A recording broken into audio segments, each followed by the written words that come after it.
services in the area of telecommunications to citizens and institutions from various sectors. That's our commentary viewpoint. Editorial desk here on Radio Havana, Cuba. Thanks for joining us on this Wednesday. Stay tuned. We got some great programming coming up for you. We got the mailbag phone. We'll have the arts roundup. We got sports action too coming up all this hour. Up next, we have our feature report.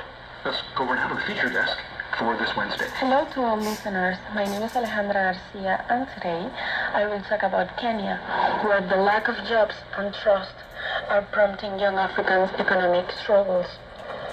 Young protesters in Kenya successfully demanded the withdrawal of a bill that would have raised taxes on everything from bread to vegetable oil and sanitary towels, inspired by their neighbors Uganda's march against corruption. Nigerians rallied against bad governance and the soaring cost of living. Since the COVID pandemic, people have also taken to the streets in several other African countries, including Ghana, Angola, Malawi, and Senegal.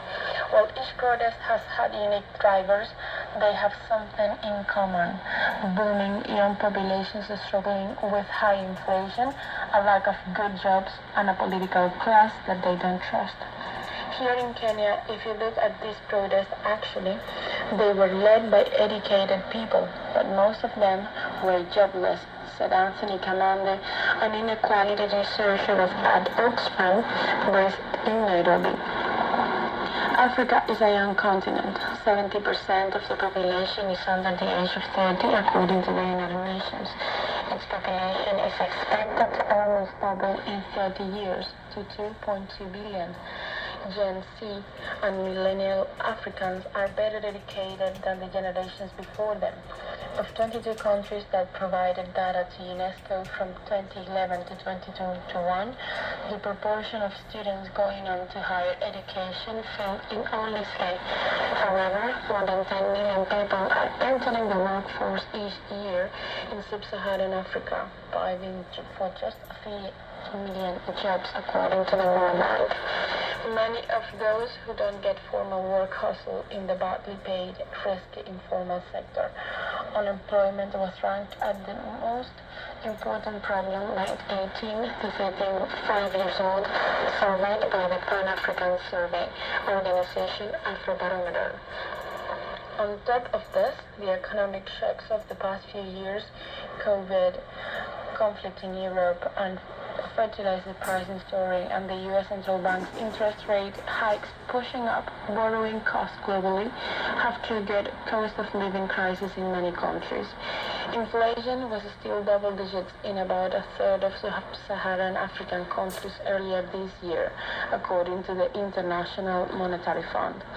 In Nigeria, it is running above 34% after the removal of a costly fuel subsidy and a botched series of currency devaluations. These policy changes, which started when Bola Tinubu took office as president in May 2024, didn't cause protest immediately. Prior to the presidential election in 2023, each of the 3 candidates said foreign exchange liberalization needs to happen, and the fuel subsidy isn't affordable and needs to go, said Rasha Khan, Middle East and Africa chief economist at Standard Chartered Bank. There was just an acceptance on the part of Nigerians.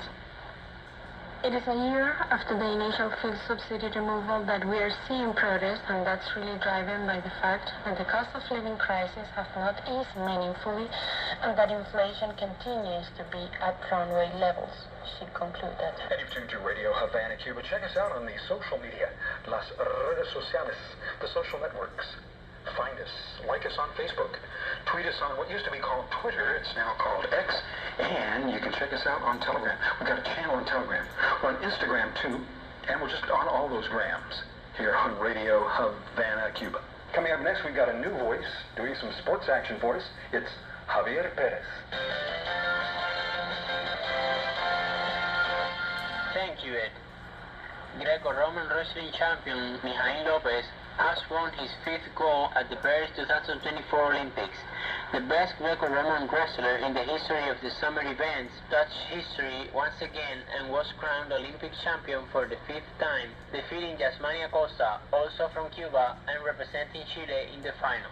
The 6-time winner under the 5 rings is easy to say, but to give an idea of the magnitude of the feat, he extended Cuba's consecutive titles in this sport since the Barcelona 1992 event. He became the first athlete in the world to climb to the top of the podium in the same event in 5 Olympic Games. He broke his own record of golds in that discipline, separating himself by 2 from another legend, the Russian Alexander Karelin.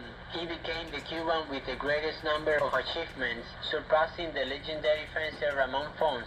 A crown is not exempt from other aspirants to the throne, and for almost 2 decades there have been several challengers to the ebony giant among them. A great like the Turkish Rıza Kayal, one of the few who could beat him in some competition, but who had to bow his head again and again to Mihain in this type of competition. At the current Parisian contest, another challenger was looming, the young Iranian world champion Amin Mirzasadeh, but the experience of the old king prevailed over the talented opponents in what seemed like an early final in the second outing on the mat.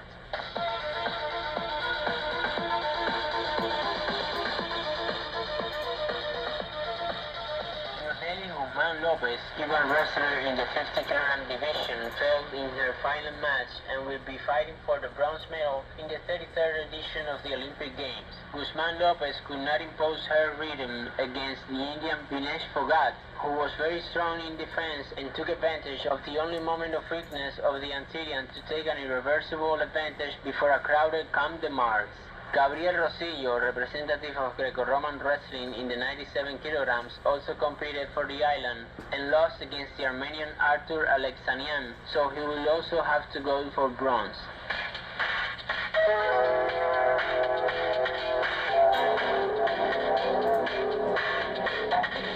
Mexican boxer Marco Alonso Verde in the 71-kg division made history by defeating Britain's Louis Richardson 3-2 and qualifying for the final of the Paris 2024 Olympic Games.